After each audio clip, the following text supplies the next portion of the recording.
Bapunagar police સ્ટેશનમાં police custody દરમિયાન એક આરોપીનું મોત. આરોપી સામે આઈપીસી કલમ 376 અને પોક્સો એક્ટ હેઠળ ફરિયાદ નોંધાઈ હતી. ફરિયાદ વર્ષ 2019માં સગીરા સાથે થયેલા કથિત દુષ્કર્મ અને બ્લેકમેલિંગના બનાવ અંગે હતી.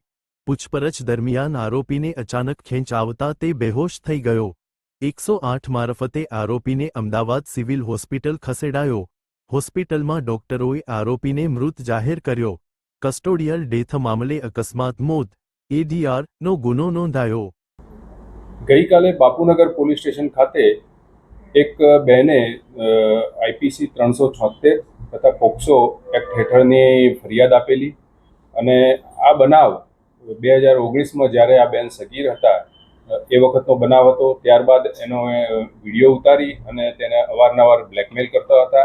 આ કામનો આરોપી બ્લેકમેલ કરતો હતો અને એનો જે વિડીયો છે વાયરલ થતાં આ બહેને પછી અત્યારે ફરિયાદ આપેલી હતી અને આ ફરિયાદના કામે આરોપીને પોલીસ સ્ટેશન લાવેલા અને પોલીસ સ્ટેશન દરમિયાન એની પૂછપરછ કરતા હતા. તે દરમિયાન એને અચાનક ખેંચ આવતા તે બેહોશ થઈ ગયેલો અને 108 બોલાવી તેને સિવિલ હોસ્પિટલ અમદાવાદ ખાતે પહોંચાડેલ. એ દરમિયાન ત્યાં ડૉક્ટરશ્રીએ એને મરણ જાહેર કરેલ અને આ બાબતે બાપુનગર પોલીસ સ્ટેશને કસ્ટોડિયલ ડેથમાં અકસ્માત મોત દાખલ કરવામાં આવેલ છે.